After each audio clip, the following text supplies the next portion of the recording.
Cette revue de la presse vous est offerte par le ministère camerounais des Transports.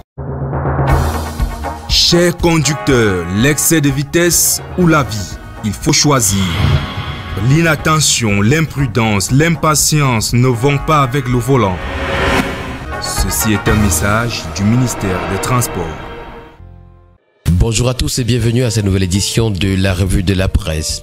À la une du quotidien Cameroun Tribune ce matin, on parle de la CAN Total Énergie 2021, l'entrée des favoris, titre ce matin le journal. Après le Sénégal qui s'est difficilement imposé face au Zimbabwe hier à Bafoussam, 1-0, le public assistera ce jour au début de l'Algérie, tenant du titre face au Petit Pousset sierra-lyonnais à Douala. Garoua sera pour sa part le théâtre du choc entre le Nigeria et l'Égypte. L'information, vous l'aurez des pages 7 à 16 du quotidien national bilingue Cameroun Tribune. La nouvelle expression qui part également ce matin parle du match d'ouverture et nous informe que le président de la FECAFOOT a été ignoré. Samuel Eto'o n'a pas été aperçu dans la tribune officielle lors de la cérémonie d'ouverture de la 33e édition de la Coupe d'Afrique des Nations présidée par le président Paul Biya. Un fait loin d'être anodin. L'information, vous l'aurez en page 6. En petite une, on parle de la grande messe au Cameroun. Une chance de réconciliation. Stade d'Olembe, le complexe des complexés. CAN 2021, gloire et déboire. Yokadoma, les agents communaux sont en colère. Et puis sanction du Mali, la hantise des Russes. Toutes ces informations et bien d'autres sont à retrouver ce matin dans les colonnes du journal La Nouvelle Expression, parution de ce matin. Le quotidien Mutation qui en parle également ce matin titre à sa grande une Samuel Eto'o place en retrait. Comment le président de la Fédération camerounaise de football a été privé des honneurs protocolaires et mis en marge à l'occasion de l'ouverture de la Coupe d'Afrique des Nations s'interroge ce matin le quotidien Mutation. L'information, vous l'aurez en page 7. En petite une, on parle de Douala. La CAN agressée. Lions indomptables, les poids à corriger, nous informe également le quotidien Mutation. Le Crayon Info qui parle également de la CAN Total Énergie 2021 ce matin, titre à sa grande une, Paul Biya rassure. Elle est sucrée la CAN avec tous les Camerounais du nord au sud, de l'est à l'ouest. L'information, vous l'aurez en page 6. En petite une, on parle de la commune de Meillon-Messala.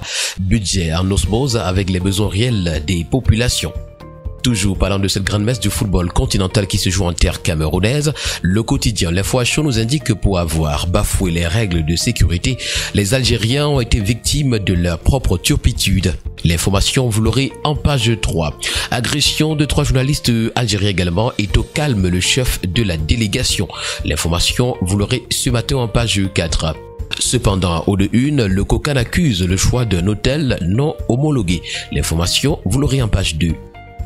L'hebdomadaire Camé Presse, qui est également à kiosque ce matin, parle aussi de la CAN Total Énergie 2021 et titre les primes de la gagne.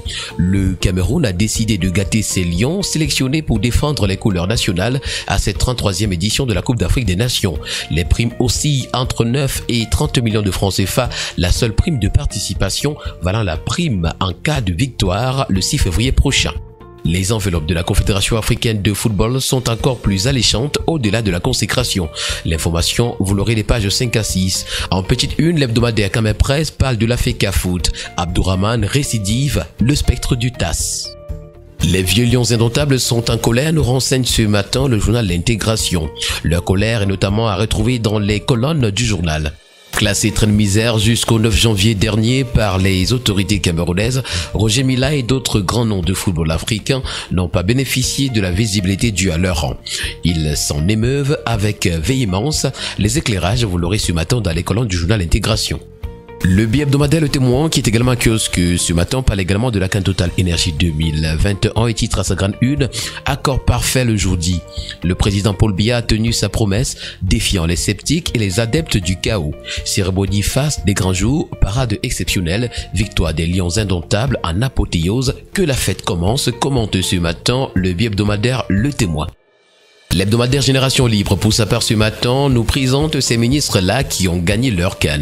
Il s'agit de Gali Bibiye qui gagne la CAN des aéroports du Cameroun, Célestine Ketia-Cortez et la mise en circulation de la section race campagne de l'autoroute Yaoundé-Simalin, et puis Nganou Djoumessi et les routes bitumées par Paul Biya qui font la fierté du Cameroun. Retrouvons également ce matin dans les colonnes du bi-hebdomadaire Génération Libre la conférence annuelle du MINPROF et les priorités de ce ministère en 2022. Ministère de la Santé, la SASNIM 2 fait son bilan. Quant Total Énergie 2021, le tour de chauffe de Paul Biya à Olembe et puis infrastructure, l'agence de mairie nationale fait peau neuve.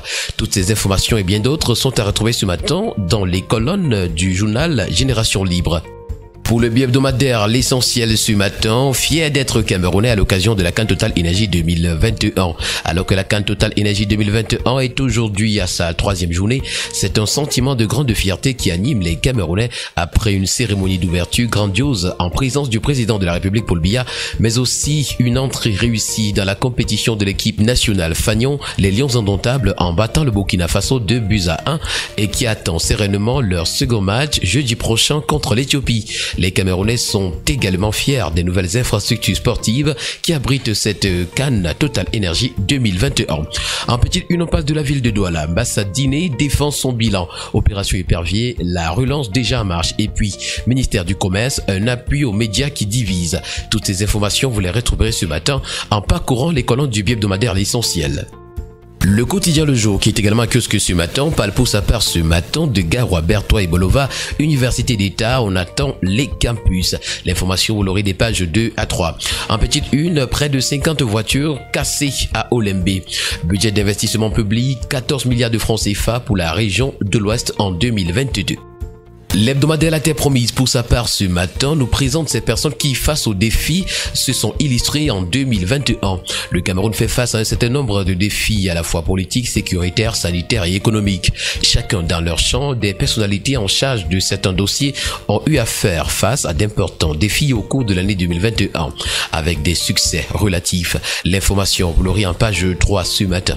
Spécial Terre de Cannes, jusqu'où peuvent aller les Lions indomptables, s'interroge également ce matin l'hebdomadaire La Terre Promise qui parle aussi de la prévention sociale en 2021. Retrouverons les bons points de la CNPS. Litige foncier à Yopoué Douala, les chefs Sawa, CB Samuel, victimes de lèse-majesté. Terminons ce matin avec le journal Le Pélican qui titre à 51 ce matin offensive. Le groupe L'Anecdote fait les yeux doux aux Comores. Mesdames et messieurs, c'est tout pour ce matin en ce qui concerne cette édition de la revue de la presse.